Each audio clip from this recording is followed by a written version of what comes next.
Hello, and thank you for joining us here on the Neutral Zone. I am Phil Milani, joined as always by my trusty sidekick, my partner in crime. Really, the best way to describe this person is my everything. It's at Eric Dalala. Phil, you booked the big studio again. Yeah, I thought that what's better than nature? That's right. You know?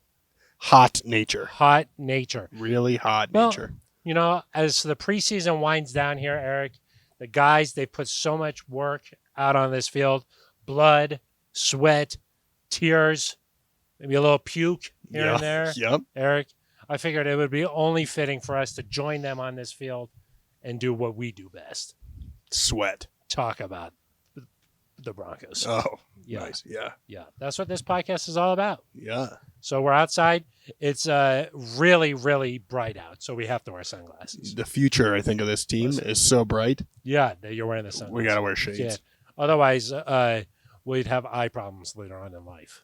You wouldn't want that. No. But also, you're pretty cool. Yeah, So, cool like, customer. You would wear sunglasses. Cool, no matter calm, what. and collected. Like you told me, I'm wearing my sunglasses no matter what today. And I was like, Yeah, if we're inside, outside, I'm wearing them. It didn't matter. Eric, of course, the Broncos are getting set to face the Minnesota Vikings. It's the final preseason game of the season. Thank goodness. Yes. Just like Nathaniel Hackett, I think most fans agree. I certainly know that we agree. We don't really like the preseason. Let's get to the real stuff. Yeah.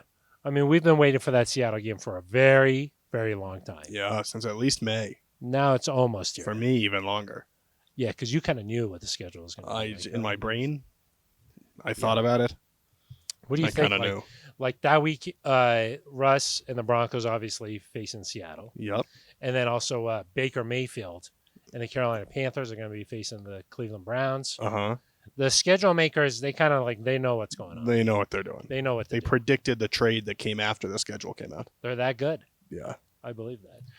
So we're going to spend this podcast talking about whether Geno Smith or Drew Lock should start for the Seattle Seahawks. You would love to talk about that. Pete Carroll says they have 2 number ones. Yeah. You know who says that? Coaches that don't have a number one quarterback. Well, I was going to say 1 + 1 = 2, and that's what they got. Yeah. Yeah. You know what I mean? I think that's a great headline, you know? That's a great headline. I think that's what I think. Phil and Eric anyway. pick the Seahawks starter. Who do you think should start? I just think that out of purely what the best story is going to be, and that would be Drew. So that's what I think. Oh, yeah. Yeah. Plus, we know Drew, Eric. We want him to have success. You know, we want him to go on and do well. That's true. We don't have any animosity against But Drew. Geno Smith is going to start that football game. Do you think so? Yeah. Wow. I really do. That would be kind of a letdown if you ask me. Not as exciting, but yeah. Unfortunately, I've seen the future, and that's what's going to happen. Oh, okay. Yeah, just like the schedule. You, of course, last year at about the same time said that Drew Lock was going to start the season opener for the Broncos. We are talking about what position battles, what areas on this team are we paying attention to heading into this Vikings game? What's still up for grabs out there, Eric? Yeah, backup quarterback. That's what I was talking about. Yeah. See what I did there? Yeah, I did. I looped it all the way around. Yeah.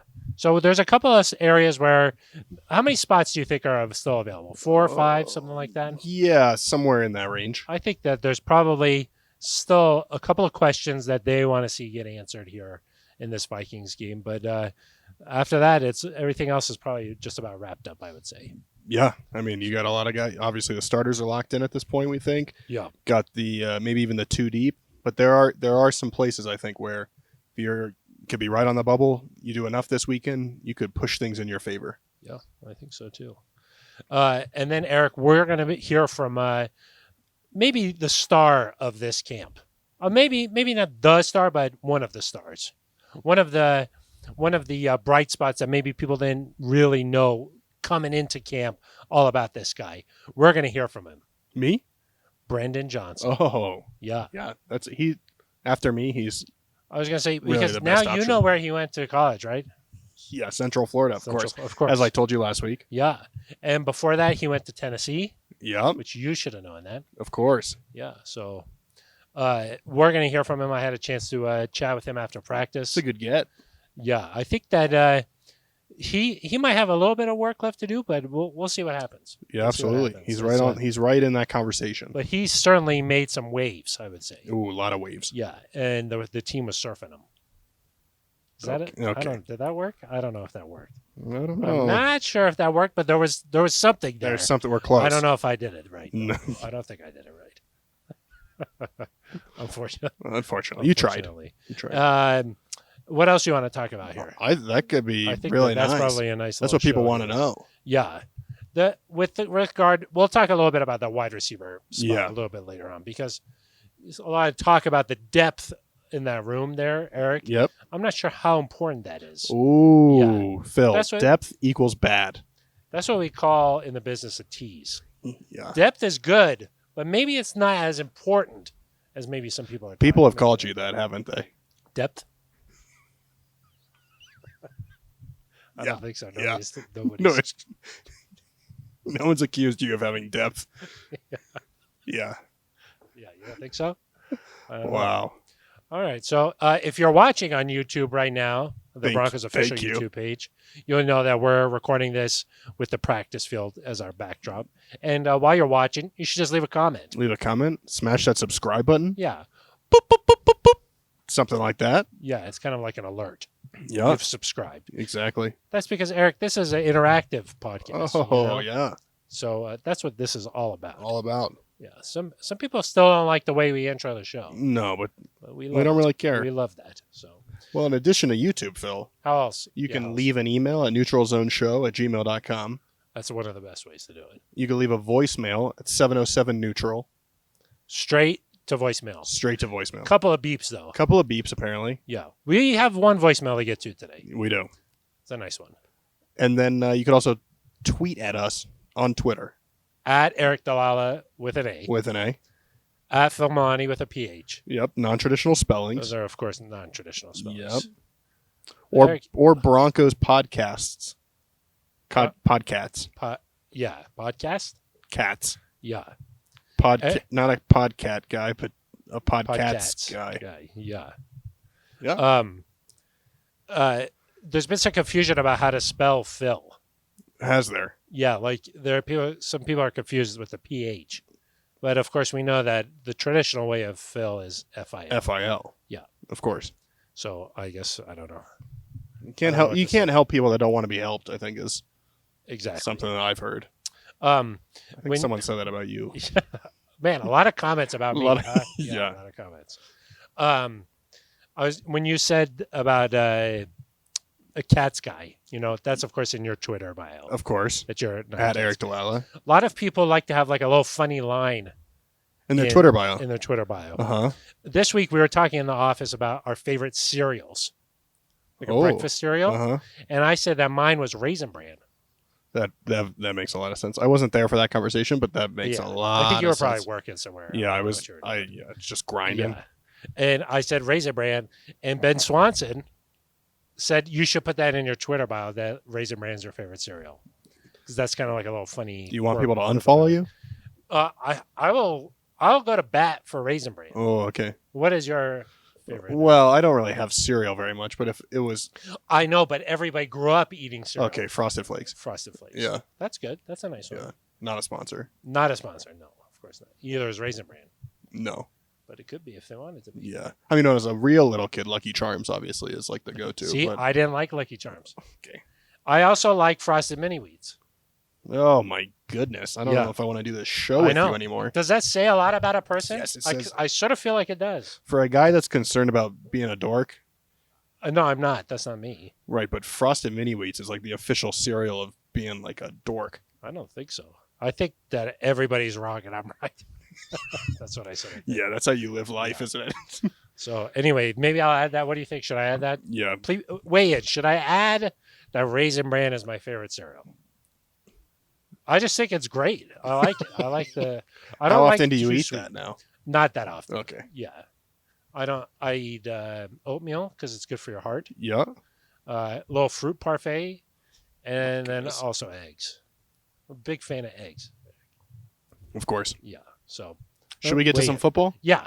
Let's go ahead and get to our first topic of conversation here on this episode of the Neutral Zone, and that is what position should we pay attention to against the Vikings here? That there's still some spots up for grabs. Yeah, I mean, I think almost every spot or almost every position like at the very end of that group, I think you can make an argument that they're all up for grabs. Like at maybe not running back, but offensive line certainly, tight end, defensive line, inside linebacker. But we'll pick a couple, of course, to focus on. And I think one is the quarterback position. Yeah, of course. And obviously that's a very front-facing position, and it gets a lot of attention for good reason. You're one snap away from playing a really important role for this team. I do truly still think it's up in the air whether it's going to be Josh Johnson or Brett Rippon. We talked earlier, Phil, I think about, was the backup quarterback even on this roster, or would they go out and search the waiver wire or search free agency for somebody? I think we've seen enough from Brett and from Josh. They've improved their play. They've gotten better, where I would expect one of those guys is going to be your week one backup quarterback. But I do really think that with as well as Brett played against Buffalo, if he can come out and put together a strong performance, he's going to make things really difficult on the front office to make a decision. Yeah, I agree with you, Eric. I mean, Josh Johnson obviously came out and had a great game against the Cowboys. Looked very good. Then last week he was going up against the Bills starters for a little bit there.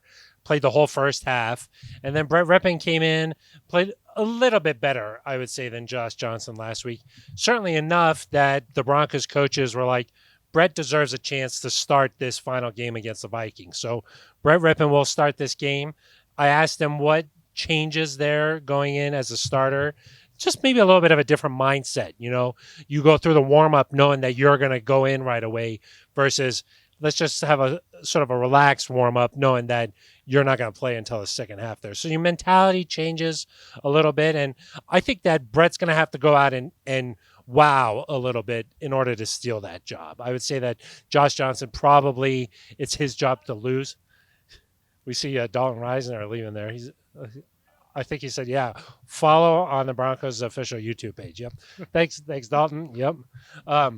So I would say that it's probably his job to lose if I were to guess, Eric.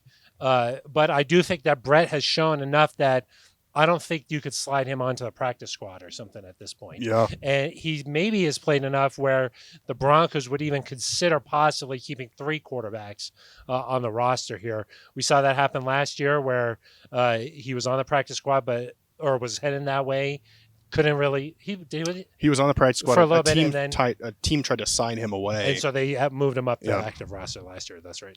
So clearly he's good enough to be in the conversation there. So I do think if he goes out and plays well enough this week, he could take that backup job.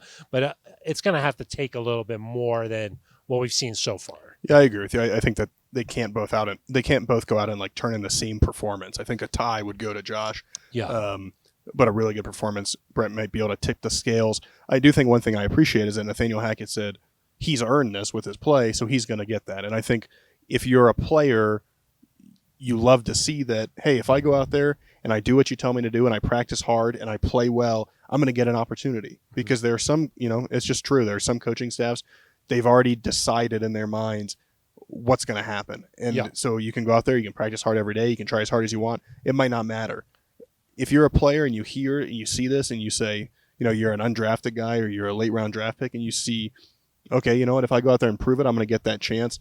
That only encourages you to work even harder. So I like to see that. I don't know if you keep 3 or not. It obviously depends on some other roster mechanics. There's going to be some guys you're going to have to carry into the regular season that are injured, so you're going to have to adjust for that. I guess at some point I just wonder, hey, if this guy's going to be the 3, if you view Brett as a potential long-term backup and you want to keep him for one more year as a third guy, makes sense. But to just kind of indefinitely carry a third quarterback just for the sake of it, I don't know if it makes sense. Maybe they're just like a little unsure to make that decision maybe right now. But I would say that consistency is probably the most important thing. We saw good consistency from both of those guys all throughout camp in the first 2 preseason games. But I do think that Brett might need to, he's gotten close to the end zone a couple of times where they haven't been able to get it in. They did score the 1 touchdown last week, but there had been several times versus the Cowboys and then last week versus the Bills where they couldn't quite execute down there. If he's able to get in, I think we're talking about a different situation here right now. So he has played well, but hasn't had that, that home run ball or able to really clearly set apart himself from Josh, where maybe if he had scored those touchdowns, he would have been able to. Yeah, I think the big thing is it's just more of a projection with Brett because Josh has played a ton of football. He's played for 14 teams across. Maybe even more. Yeah, more. I think almost 15 he's played years. for the 49ers 3 times. I think it's Third time was a charm or no? It was not. Okay. Yeah. Josh obviously brings a lot of leadership. Great guy to be around. So Brett is just a little bit more of a projection. And so, again, when you're making a decision of which guy do we want backing up Russ, for a team that has division championship aspirations, you got to decide, okay, well, have we seen enough to trust that a guy who has one career start is able to do this? And again, that might be why Brett might need to show even more to say, hey, I'm going to make up for this lack of experience. Yeah. And I do think that, like, both of those guys would be qualified to just sort of be out there and carry the team a couple weeks if necessary. I think I would, at this point, feel comfortable with that. Yeah, I don't think you're automatically mailing in a loss, which is what you're trying to avoid with a backup quarterback. Exactly. Let's talk about a couple other positions. Yeah, of course. One area that I think has been interesting is tight end. Mm-hmm. I thought that maybe we would have seen more from Alberto in the preseason games. We've seen him do it out here at practice, but when he's actually put on the uniform and played in the games, haven't quite seen it just yet. Certainly not with the blocking aspect of his game. And, with Greg Dulcich being sidelined with injury here, slowly working his way back onto the field, I'm just wondering where you think the Broncos sit right now at tight end. Yeah, I mean, this is a position that I think is going to someone somewhere else on the roster is going to get cut because of this position, I think. Because with Greg Dulcich being hurt, and we heard Nathaniel Hackett the other day saying we're doing everything we possibly can to get him back, but he's just not back, and he hasn't done team in a while. I would be surprised at this point if he plays week 1. I mean, maybe he makes a recovery and is able to go, but if I wouldn't expect him to play 50 snaps week 1 at this point, certainly. So you're going to keep him. You're going to keep Alberto, I would think. You're going to keep Andrew Beck as a fullback. You need that in this system. And then you come down to Eric Schobert and Eric Tomlinson. And I think there's a really good chance that, obviously, you sign Tomlinson to be a blocking tight end. He's done a nice job. You need a guy that you can depend on to block, especially if, Alberto still seems to be trying to improve that part of his game. And then Russ, obviously, he's spoken at length about how he feels about Eric Schobert. And so they've got a history there in Seattle together. And so that's a guy that I think you got to keep an eye on too. And so it really wouldn't surprise me if they keep all those guys, 5 tight ends. One of those guys is kind of a hybrid with Andrew Beck. But I guess if you're looking at, hey, where do I think there's a competition? It might be between Tomlinson and Schobert. Yeah, I agree with your assessment there because Alberto is definitely going to make it. Then obviously Dulcich is too. Andrew Beck is too valuable on special teams. He plays a lot of special teams where there's no way. I don't think that there's any way that they move on from him. And they need a fullback in this offense. And they need some sort of a fullback.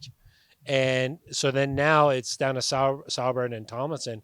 Schobert has gotten a lot of reps with Russ, like throughout camp so far here. So, and you mentioned their history. I don't think he's out either. So, and obviously they added Tomlinson, who's done a nice job blocking here. So it's going to be interesting at tight end. It is possible they keep all of them, but that just seems crazy to keep 5. Well, and it could be a situation where, I'm just speculating here. Maybe Dulcich isn't close to ready, and you keep him for one day and put him on short-term IR. Yeah. And you bring back a guy, or maybe you carry those players for a while, and then the initial 53 is a little bit fluid. It's fluid. A guy who's on the roster one day, and maybe we'll talk about this with a couple other spots, but the Broncos could have an initial 53 and then put in some waiver claims for some guys getting released by other teams. And then the next day that position group looks different. And so just keep in mind that if, 5 tight ends make it, doesn't necessarily mean there's going to be 5 tight ends in there week 1 or that they're going to be there 5 weeks from then. So, but until Greg Dulcich is ready, you need a little bit of a security blanket. Are you concerned about the position overall, though? Maybe not just specifically the players, but is this an area of concern? Yeah, I mean, I would say on the offensive side, it's probably the weak spot or the biggest area of, the biggest question mark, just because you haven't seen the 3rd round pick do much out here. Alberto has flashed, but also I would say it's been an inconsistent camp. Obviously, if Nathaniel Hackett needs to see him play in the 4th quarter of a preseason game, that means that they need to see more from him. They want him to get more reps. And then you've got a couple of guys in Eric Schobert and Eric Tomlinson that, are good quality depth players, but I don't think that either one of those guys is going to catch 6 touchdowns. And so, it's a position to watch. Listen, there's very few tight ends across the league that are truly game-changing tight ends. I'm not sure if the Broncos, we'll see what we get from Dulcich. The Broncos, I don't know if that at this moment, if you can say they have one of those guys. But the good news is you can find those guys anywhere. George Kittle, 5th round pick, Travis Kelce, I believe, a 3rd round pick. So it's possible that a guy like Dulcich or Alberto develops into one of those players. But right now, I think the offensive production or the big offensive production might come from elsewhere. Yeah, I agree with you, Eric, just because Alberto, he cannot be a liability in the blocking the way he is. I mean, he's going to get someone hurt like that, or he's just going to be an obvious tell. This way is this, you know what I mean, when he's out there. So I would pay attention to that position moving forward here and how much it's getting used and who makes this team. We'll talk a lot about wide receiver here in just a second. Yep. So we're saving that for just a second. O-line quickly if you want. I mean, not a lot of people know these guys' names, but who are some guys you're paying attention to? Yeah, I mean, I think it's pretty set. I think the question is, obviously you go down with the starters, and I'm counting Billy Turner as a starter. I think you're going to get Calvin Anderson staying there. Wattenberg is a guy backup center that's going to stay. I like him. Graham Glasgow, I think, is going to stay. Netani Muti, as he recovers from injury, I guess he'll stay. My big question is, do you keep a tackle like Cam Fleming to have that third guy? And that's where you go from maybe 8 linemen to 9 linemen or 9 linemen to 10 linemen. And, teams do different things there. And so that's more of a question of, do we have enough flexibility elsewhere on the roster to make that work? But I don't really view this as a one guy for one guy battle. I view it more of a, hey, do we have enough room to keep an extra lineman? Yeah. With the way the rest of the roster is shaped up. Yeah, it's interesting because one of the things that Nathaniel Hackett really prioritizes on the offensive line is versatility. He likes it when guys can play multiple positions. One of the reasons why I think he likes that is I think he's going to dress 7 on game day. That means you got 2 backups that can play all those positions if needed. So I don't know how much it makes sense to keep too many of these guys if you're only dressing 7 on game day. So I do think there might be a battle there. That 7 gets tight. It is tight. It's tight, but that's why he likes the versatility. But there's the rule change where your game day roster can now be bigger. Yeah, you get an additional lineman. So if you want to take advantage of that, you have to dress 8. Yeah. So that maybe changes the equation a little bit. Yeah, that's true. As you go over to the defensive side, Phil, I think that there's an opportunity at really all 3 levels of the defense where maybe you could see a waiver claim being made. I think at the defensive line, you're looking at guys like Matt Henningsen, McTelvin Agim, Jonathan Harris competing for that last spot. You look at inside linebacker. If they keep 4, which the way the roster is built right now, I'm not even sure that that's going to happen. But is it Justin Cernat and Alex Singleton battling for a spot, or do you bring somebody in there? I think at defensive end for that last spot, you could bring somebody in, inside linebacker, and then cornerback now with Michael Ojemudia hurt. Do you bring somebody in, or do you trust in a Sang Bassi? Do you trust, a Fayon Hicks? Those are kind of my questions there on the defensive side, but I could see waiver claims or, free agents being picked up at any or all of those 3 spots. Okay, let's just talk about a couple of positions there, because I agree that there's some spots that are like, let's see what else happens around the league here. A pass rusher here. Okay. I think we know Randy Gregory and Bradley Chubb. Those are going to be your primary guys there. Behind them, obviously Baron Browning. I think Nick Pedito, even though he's been swimming out there a little bit, his words. Yep. Not mine. And Bradley Chubb's words. Bradley Chubb's words. Yep. I think that obviously he's going to make the team here. So that's 4. Yep. Okay. Behind that, Malik Reed and Jonathan Cooper. How do you think? You're not going to keep 6, you think? And teams typically they can keep as few as 4. Yeah. I think a little bit of uncertainty at inside linebacker might help them keep an extra guy. I do think they'll end up going with 5. I would, we've talked about, hey, where can you find extra draft picks moving forward? And we talked about, hey, do you deal one of those guys?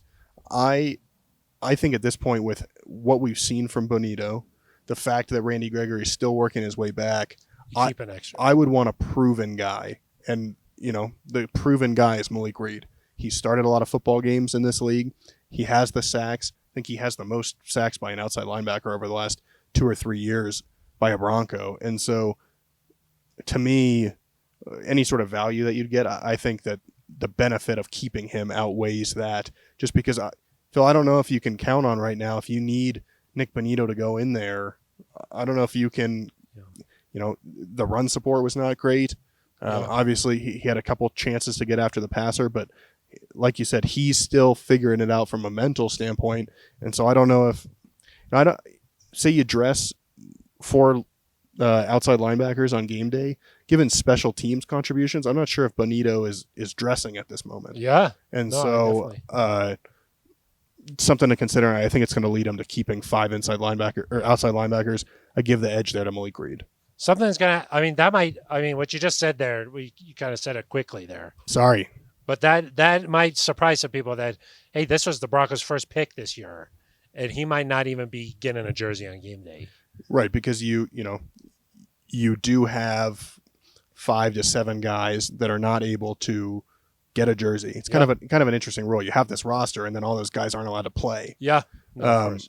You kind of wonder, like, well, why is that? And I think it's some competitive balance between teams who are dealing with injuries. Yeah. But obviously, Gregory and Chubb are going to dress. Baron Browning, you've seen enough from him. He can move inside if you need. Yeah. Malik Reed, you trust. He plays special teams.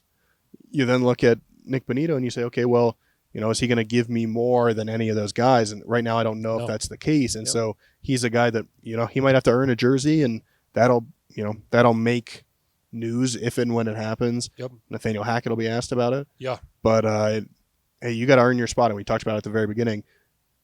Players like when, their performance is rewarded. It's got to go both ways. I'm glad that you said that, Eric. It's a nice transition into my next position, interior defensive line. Matt Henningsen has really, in my opinion, sort of flashed here. I think that the coaching staff has recognized his high motor. I think that, if you give this guy a little bit of time, I think that he could be a quality player in this league.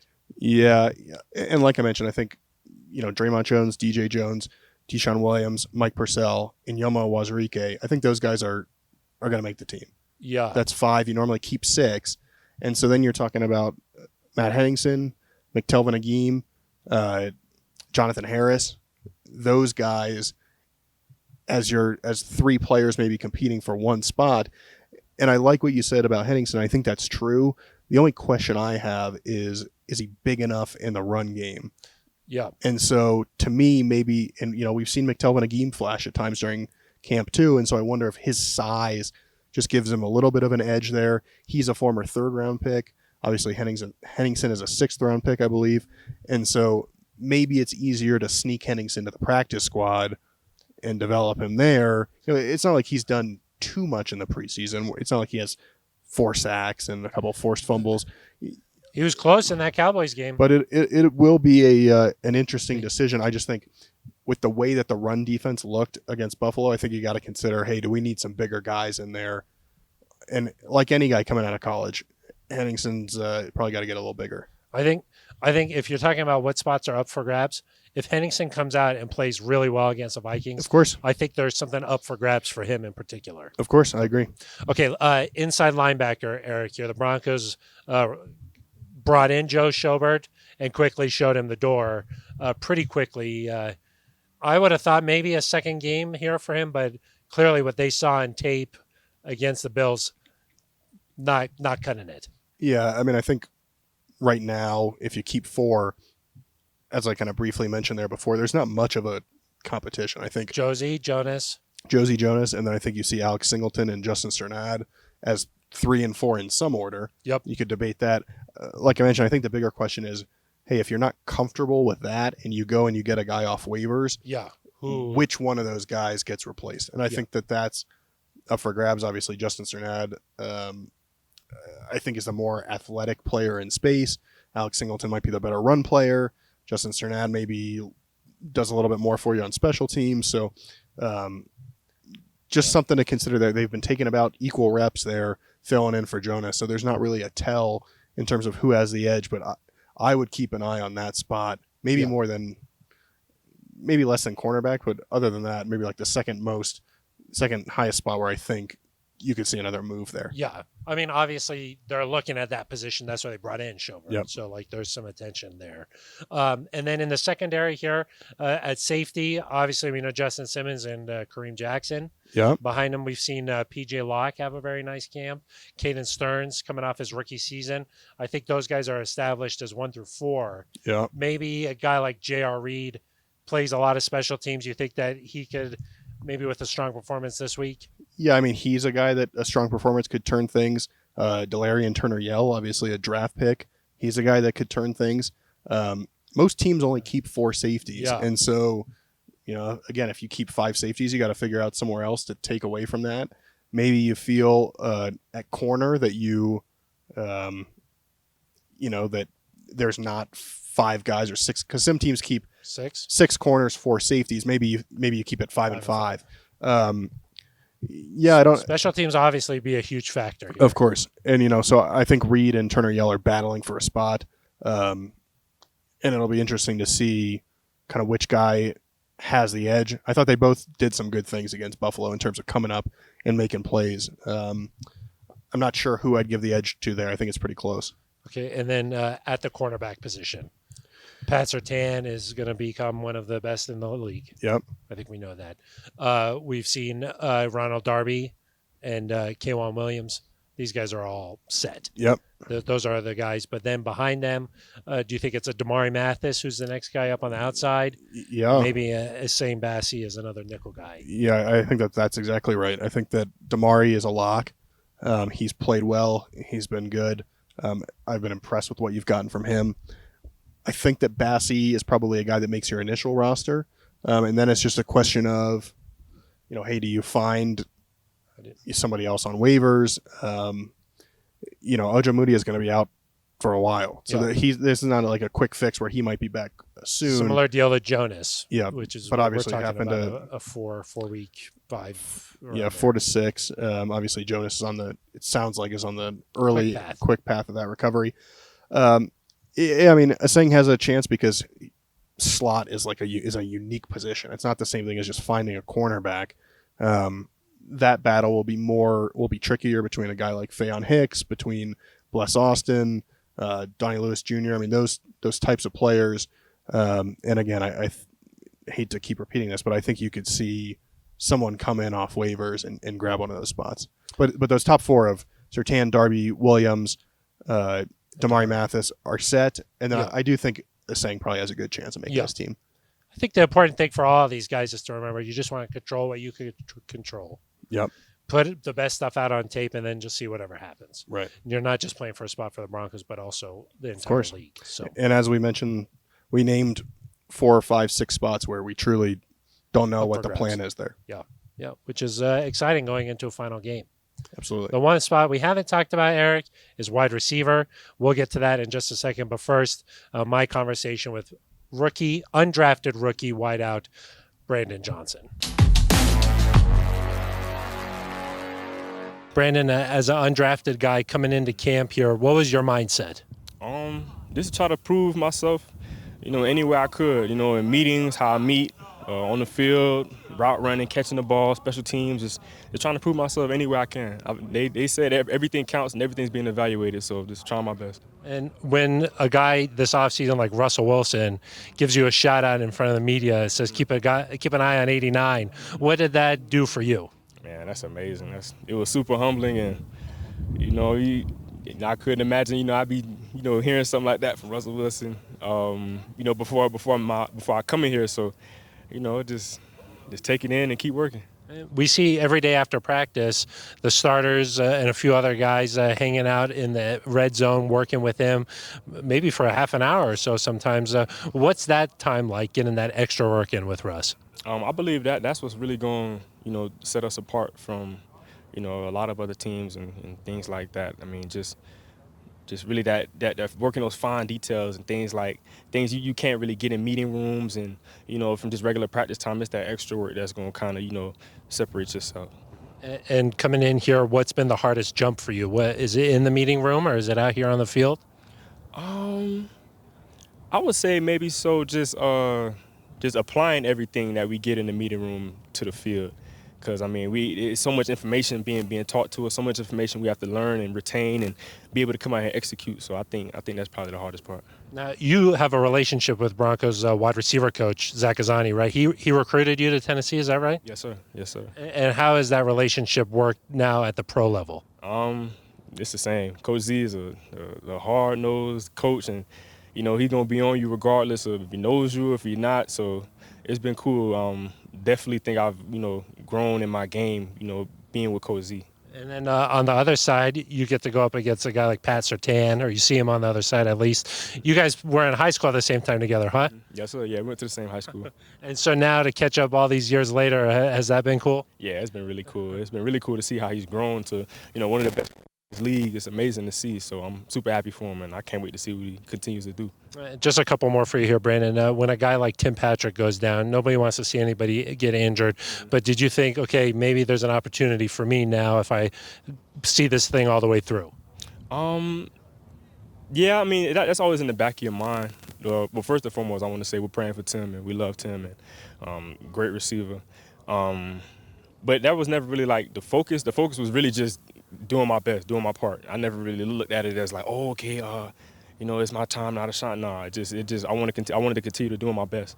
You just control what you can control, right? Exactly. Got it. And then, this is obviously a tense time here, for all guys, but especially young guys coming into the league with cuts coming up and stuff. What's your mentality here this next week? Same mentality I had since I've been here. Just to put in the work, continue to try to prove my value, and only control what I can control. I mean, I can't focus too much on the decision that's going to be made. I can only just, do my job. You've really shined in these games and out of here at practice. Was there ever a moment where you were like, I can do this? I think as you continue to make plays, your confidence level does rise. But I think I always had that, quiet confidence to myself that I belong here. The last one for you here. Your cousin is Chad Johnson, right? Yes, sir. What has he told you about this process, and how's he helped you try to make this transition to the NFL? Man, he just told me to continue to do my thing. You know what I'm saying? Just let the chips fall where they may, and be you. Brandon, we're wishing you well. Thank you very much for your time. Appreciate it, man. Yes, sir. Thank you. All right, my thanks to Brandon Johnson, spending some time there. A lot in his past that we touched on there, Eric. Of course, at the end, they're talking about his cousin, Chad Johnson. Always cool when you have a former NFL wide receiver like Chad Johnson. Brandon Ochocinco. Yeah, exactly. I'm surprised he's wearing the 89. He could have been. That's true. Maybe he asked Alberto if he could have the number. No. You got to prove yourself first. Yeah. That could have been it. Of course, Zach Azani, the Broncos wide receiver coach, recruited Brandon to go play at Tennessee. Yep. Brandon, a big-time recruit coming out of American Heritage in Plantation, Florida, the Fort Lauderdale area.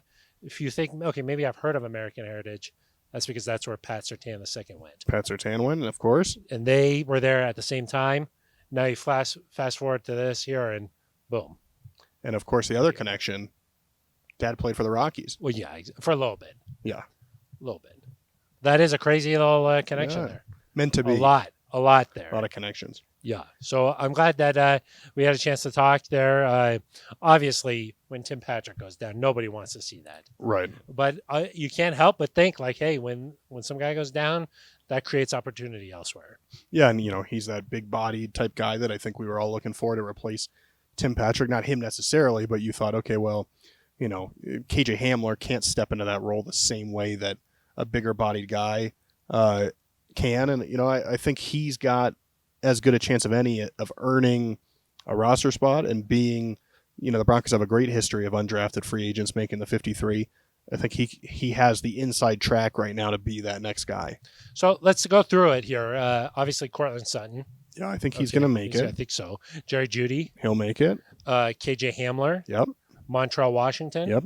Okay, now it starts to get somewhat interesting here It because does. Dwayne Stukes, the Broncos special teams coordinator, was at the podium here just next to us because we're outside on the practice field. Right.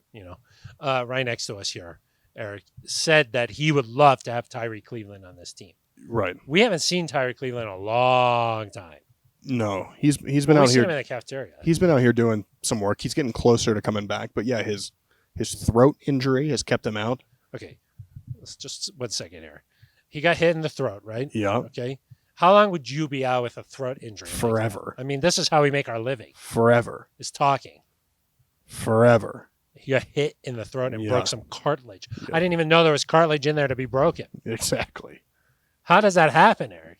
Well, if you ask Nathaniel Hackett, it's because he didn't know what was going on. Yeah, but He took a helmet to the throat. how? How does a helmet? I think there's a reason that it's like an odd injury. It is odd. I've never heard of a throat injury like that. Well, now Heard we of a have. sore throat, but he had a broken throat. His throat was probably sore too. You think he took a lozenge or no? Yeah, Some a little tea and lozenge. honey? Yep, Tea and honey? Yeah. probably. Yeah, that's what I do. The interesting thing about wide receiver, Phil, is that it's that one position where you can't really say this is how many guys are going to make the team. A lot of positions you can say, okay, you take this many. Take 4. You take this many inside linebackers. You take this many corners. You take this many safeties. Wide receivers, some teams take 5. Some teams take 7.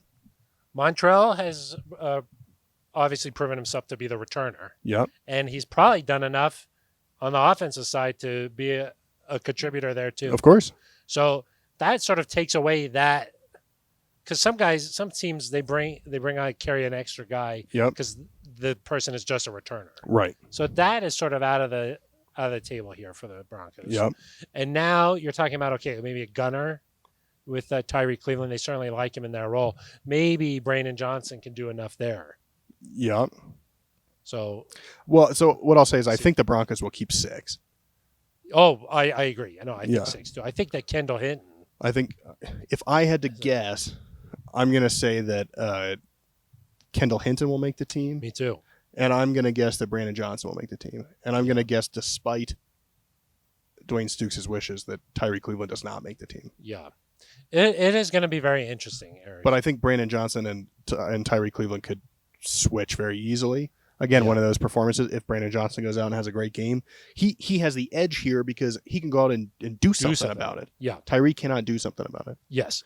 And like I asked Brandon there in the interview, but when Russell Wilson is saying, hey, pay attention to 89, he's stuck out to me. They do extra work out on the field here after practice, like a half an hour after practice. Everybody else is going inside. They're still out there working. I mean, I don't think Russ would do that with him unless this guy was going to be a factor. Yeah, and if you need gunners, maybe you can find those elsewhere on the roster, corner, safety. Maybe you keep an extra safety who can play special teams. I think that Tyree has never, well, not never, but it's not like he's flashed consistently as an offensive threat. And so if Brandon Johnson looks like he can be an offensive threat, maybe you lean toward him, even if it hurts your special teams a little bit. Think about how crazy this would have been with Tim. Oh, yeah. I mean, it would have just been like impossible. I don't know how Brandon would have made the team with Tim. Yeah, exactly. And, maybe we haven't talked about this position, but maybe down there at the bottom of the roster, you see a situation where last year a team came and got Trinity Benson. Yes. Maybe a team says, hey, we're interested in a Kendall Hinton, or we're interested in a Tyree Cleveland. The other guy who's really showing some flashes is Jalen Virgil. Yeah. A speedster, a guy that maybe you sneak onto the practice squad, but maybe a team calls about him. Oh, I think he would get to the practice squad. You think so? I think so. Just not a ton of stats in college. Okay. He's flashed, though, I would say, certainly. And I would say that we talk very highly about these receivers, and for good reasons, but I think most teams in the NFL have this sort of problem. Backlog. Just because, a wide receiver is a very easy position to notice if you're a media member. You can see these guys making plays. True. So you're like, oh, Jalen Virgil, look at his stats. I think a lot of teams have that sort of guy. Yeah. Speedster who shines a little bit. But, I think Kendall's a guy that obviously he's a backup punt returner. I think he is a guy that's going to slide in there. And then I do think Brandon Johnson's going to make the team. And Kendall Hinton is like a guy that, Does anything you want. yeah, and like he knows where he's supposed to be out on the field. Yeah. And, like he's just he could be depended and trusted. Yep. And I think when you got a guy like Russ, trust, and like just being dependable and being like, I don't have to tell this guy 7 times how to do this. Of course. He's just got it. I think that's valuable.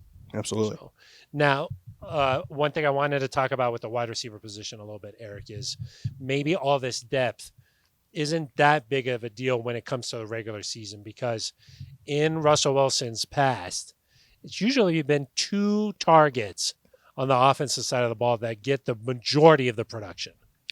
Yeah, I mean, that's definitely true. You look back as, last year, for example, a DK Metcalf, a Tyler Lockett, those are the guys. You go back, Doug Baldwin. Yeah. Jimmy Graham. Of course. Tight end. Yeah. I do think that could be true from a Russ perspective. In Green Bay, that wasn't necessarily true with Nathaniel Hackett. Obviously, you have Devontae, and then a lot of guys kind of in that second tier. Yeah. And so I think we're just still wondering about, what's this going to look like? Is it going to be more of Hackett? Is it going to be more of Russ? Yeah. And so I don't know. I mean, obviously, I think Cortland and Jerry are going to be the 2 main guys.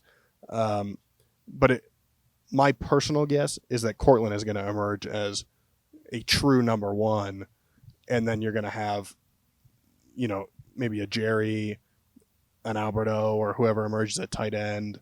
The running game, kind of Melvin and Javonte out of the backfield. But based on what I've seen in training camp in the preseason, practices from what we've been able to watch, I think when there's a must-have play or a deep shot down the field, Cortland, or in the red zone, Cortland. Yeah. Well, I will say they've been working on very specific things over and over and over, just so that when it comes time in the game, there's no hiccups there. You know exactly how Cortland breaks to the sideline here, and how Jerry, all these guys who are going to be the main targets, Russ has got this down. You know, I'm talking. Russ throws a lot during practice. He does. Like he's like a baseball player. Yep. Just throws and throws and throws. I haven't quite seen that really from any quarterback since I've been here. No. It's been a long time. You've been here a long time. A lot of quarterbacks, Eric. Yeah, Frank Tripucka. Yeah, exactly. Charlie Morton. Yeah.